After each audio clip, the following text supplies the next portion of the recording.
Je suis Ricardo Gustave, chargé de mobilisation des connaissances sur des enjeux d'exclusion, de discrimination et de racisme systémique à parole d'exclus sur le territoire de Montréal-Nord, mais plus exactement au nord-est de Montréal-Nord.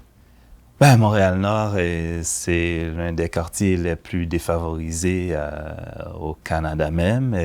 C'est un territoire aussi qui a beaucoup de potentiel. C'est un quartier qui a toute une vie, mais qui fait face à de nombreuses difficultés.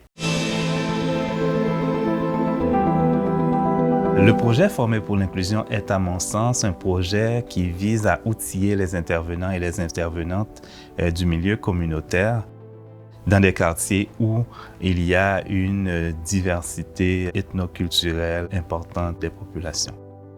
Amener les gens à prendre conscience de l'inclusion, ça peut ouvrir des portes sur des transformations dans les institutions, même si ça peut être très lent. Quand on parle d'inclusion, c'est pas contre quelqu'un, mais c'est avec tout le monde. Et bien évidemment, tout le monde doit être impliqué.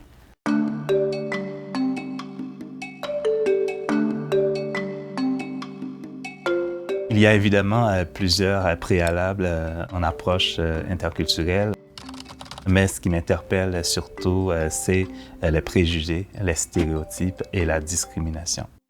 Un préjugé, comme c'est dit, c'est préjugé. Donc, c'est déjà jugé à l'avance sans avoir soumis à un examen critique de ce qu'on pense de cette personne ou d'un groupe. Mais c'est surtout diffusé par la culture, les médias, entre autres. Ça concerne plus un groupe, la société. Les stéréotypes, c'est une image caricaturale qu'on attribue à un individu. Ça concerne plus le cognitif, l'individu. La discrimination, c'est en général nourri par des préjugés et des stéréotypes, conscients ou non, souvent c'est inconscient, puis qui conduit à stigmatiser un groupe ou à exclure un groupe. C'est plus des personnes en autorité, en position de pouvoir qui peuvent conduire à disqualifier. Certains agents des forces de l'ordre pensent que si tu es à Montréal-Nord, nécessairement, tu es pauvre, tu n'es pas en capacité d'acheter une voiture neuve. Étant donné qu'ils sont en position d'autorité, cela conduit à de la discrimination parce que les personnes noires qui achètent une voiture neuve se font interpeller beaucoup plus par la police que la population en général. J'ai une de mes proches qui a vécu une telle expérience. J'étais avec lui ce jour-là. Il avait prédit déjà qu'il allait se faire interpeller par la police et c'est ce qui est arrivé. Quand on aide, on vise à être très horizontal. C'est une position d'autorité puisque c'est nous qui aidons et pas l'inverse.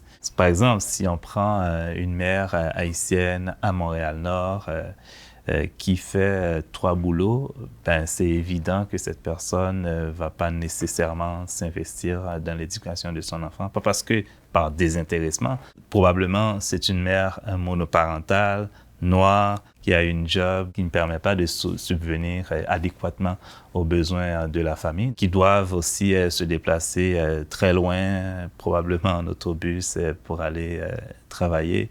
De prendre en compte ces différents enjeux qui s'entrecroisent, c'est d'ailleurs pour ça qu'il faut se décentrer aussi.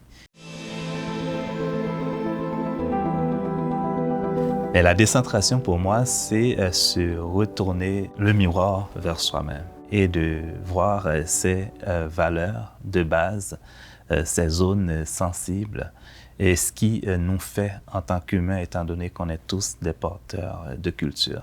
C'est avant de connaître l'autre, il faut déjà nous rencontrer nous-mêmes, nous connaître par nous-mêmes pour pouvoir découvrir l'autre.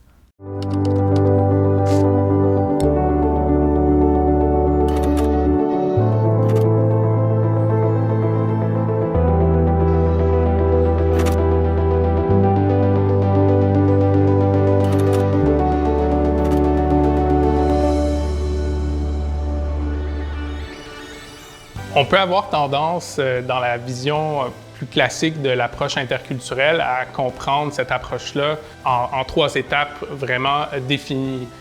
Pour moi, c'est important de faire attention à ne pas séparer de manière aussi rigide ces étapes-là.